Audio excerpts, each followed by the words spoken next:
principal staff officers, honorable families of Shohada, distinguished guests, ladies and gentlemen, Assalamu alaikum wa rahmatullahi wa barakatuh. It is my profound privilege and honor to attend the first commemoration ceremony of Marka-e-Haq. On this special occasion, I thank all the distinguished guests for joining us today. No doubt, the presence of Shohada families and the war heroes make this event special and memorable for us all. Ladies and gentlemen, Operational Marka-e-Haq has great significance in the history of Pakistan Air Force, as indeed our country. After the Pahalgam incident, India immediately blamed Pakistan without evidence and announced some immature and hasty measures which created hostile environment. On the other hand, the government of Pakistan and its leadership also condemned this incident and offered our full cooperation in its impartial investigation. However, considering the escalatory statement of Indian leadership and growing military hype, defense forces of Pakistan promptly undertook necessary safeguards with highest operational readiness. Immediately, Pakistan Air Force declared highest level of alert, enhancing full spectrum surveillance to ensure complete observation of enemy moves. Ladies and gentlemen, to thwart any hostile intent, Pakistan Air Force maintained a strong defensive counter-air posture through launching of multiple CAP day in and out. We also did timed scrambles and round-the-clock surveillance through airborne early warning radar and through our integrated air defense system. Alongside, Pakistan Air Force deployed, integrated, and operationalized its multi-domain assets all across in shortest possible time to counter any aggression which was evident. IF transport fleet flew over 550 sorties to support large-scale forward deployments of its fleet and offensive weapon system, whereas Pakistan Air Force was observing each and every Indian Air Force move that was being undertaken. Indian Air Force effort to conceal its preparedness and asset were denied through bold counter moves by Pakistan Air Force. Pakistan Air Force undertook aggressive preparatory exercises and deployment in north, south, and center. Predominantly in first phase, we started to deploy towards south with an aim to, pull out the Indian aircraft which was, deployed somewhere in Ambala and Gwalior, and that was their main punch. I'm referring to the Rafale aircraft. While most of their aeroplanes like Su-30, Mirage 2000 were deployed starting from Srinagar, Avantipur, Ambala, Adampur, Jamnagar, Sirsa, Bathinda, Nalia, Bhuj, and all areas, except the Rafale aircraft, which was deployed initially in Hashimara, then moved to Ambala, and then subsequently this entire package was moved to Gwalior. And this was one of their tactics to, hide their main force, but because of the PF very aggressive posture toward the south and center, we managed to pull them, and then they started to deploy these aircraft from front to north to south areas. This forced the Indian Air Force to reconfigure and redeploy itself, therefore revealing their posture. At the same time, Pakistan Air Force concealed own deployments, strategy through deception, electronic emission, multiple redeployment, and unpredictable pattern of operation. This all ensured that the adversary remained oblivious of our plans. During this hostile buildup, Pakistan Air Force, being eyeball to eyeball with the adversary, maintained the highest state of readiness and continued to safeguard the aerial sovereignty of Pakistan. Till the wee hours of 7th May 2025, when enemy decided to launch his massive attack comprising multiple packages of high-tech aircraft, all across our border from north to south. The move was picked up by Pakistan's cyber warriors much before it was detected by the traditional surveillance grid for Pakistan Air Force. Pakistan Air Force scrambled formation of J-10 and F-16 aircraft to form up strong defensive counter-air with backup of J-17 aircraft. PF Cyber Force launched its offensive targeting Indian communication hubs, power grids, and transport infrastructure, as you have seen in the montage also, causing massive power disruption in different Indian states and key military installation. Degradations of communication forced Indian Air Force to fall back on its SATCOM connectivity, especially towards the northern sector.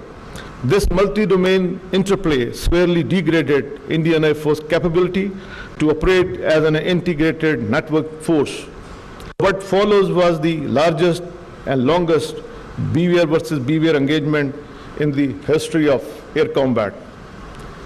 Despite being outnumbered, ladies and gentlemen, Pakistan Air Force fought aggressively, denying enemy the opportunity to enter into our airspace. The enemy was compelled to stay at a distance from our borders. In desperation, Indian Air Force launched its weapon from a standoff ranges while staying within its own territory. Immediately, these high-speed projectiles were picked up by our sensors. And to the enemy utter surprise, Pakistan Air Force, in an unprecedented switch, turns its defensive posture into offensive posture. Pakistan Air Force valiant pilots started targeting enemy top-line fighter aircraft.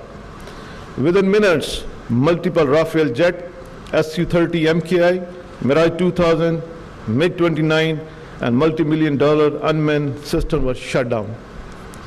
This devastating blow shocked the enemy, and Indian Air Force was not seen in air for the remaining part of the conflict. When adversary resorted to other domains of unmanned system, it also met the same fate. Out of dozens drones launched on Pakistan, none was able to return home. Our killer drones, hypersonic missile, and long-range weapon struck 16 enemy air bases within a span of about 8 to 10 hours. Key military installation, BrahMos site, critical command and control center, and 2 of his prized S-400 battery was neutralized. While Indian Air Force was off the skies with complete air dominance, Pakistan Air Force continued pounding the enemy target all across.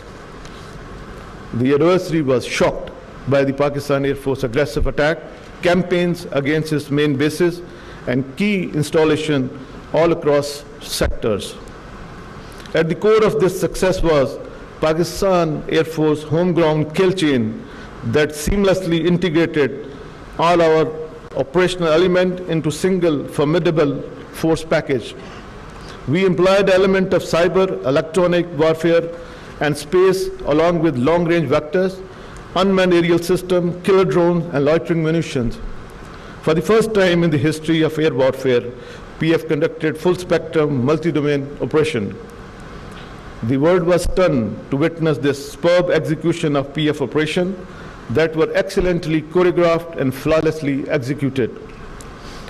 Thus, Pakistan Air Force strongly displayed its capability, resilience, and dominance in Marka-e-Haq, upholding the glorious legacy being second to none.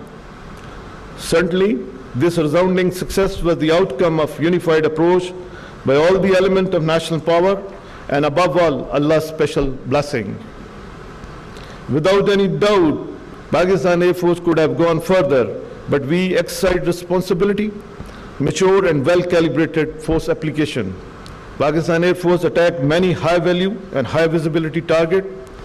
Its power and transport system was disrupted, critical operational installation crippled, most modern Rafale were shut down, and state-of-the-art S-400 battery was destroyed. The enemy was literally on its knees much before we could imagine. Ladies and gentlemen, what the world witnessed in May 2025 was not achieved overnight, but acquired through our transformative modernization undertaken within past 4 to 5 years. Accordingly, we realigned our operational doctrine, concept, and strategy, keeping in view the limited fiscal space and technological option. PF vigorously pursued a very aggressive, innovative, and practicable strategy of modernization. We inducted and operationalized numerous advanced combat and combat sport capability along with niche technology in a record time. The smartly executed homegrown kill chain was developed under the ambit of newly established National Aerospace Science and Technology Park, commonly known as NASTAP. No doubt, establishment of this strategic setup of national significance has ensured that our indigenous process remain enduring and leading to robust defense mechanism. I would like to share with this esteemed gathering that the range of capability at NASTAP expanding at an unprecedented time frame. It is heartening that a host of indigenous projects are still in the pipeline that are being vigorously pursued following aggressive timelines. I salute each and every member of Pakistan Air Force for their professionalism and hard working during testing time. No doubt you fought aggressively in synergy with sister services, and the entire nation is proud of your courage and bravery. I also commend all branches of Pakistan Air Force for their outstanding contribution during Marka-e-Haq. In particular, I appreciate the relentless effort of engineering branch that ensured high state of readiness for our platform and combat sport system. Likewise, sport branch worked tirelessly to ensure that every operational requirement was timely fulfilled all across and throughout. Administration branch spearheaded a numerous effort to support the deployment, ensuring that the PF personnel could operate in comfort with focus across all our bases and remote locations. Entire C4I branches deserve appreciation, which acted as a linchpin to networked and integrated employment of Pakistan Air Force. Our communication network and digital connectivity was redundant as well as resilient. It serves as a backbone for our integrated employment capability during operation. Security branch deserves special appreciation.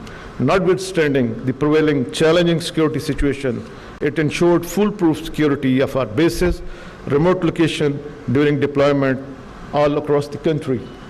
Undoubtedly, this victory also reflects great credit on the firm resolve of our national leadership. Alongside well-executed tri-service synergy under full support of Field Marshal Sayyid Asim Munir. While celebrating this success with humility, we singularly remain focused on preparing hard for the future challenges. To uphold the national pride, if our sovereignty is challenged, ever engaged. On this historic occasion, I must make a special mention of our Shahada.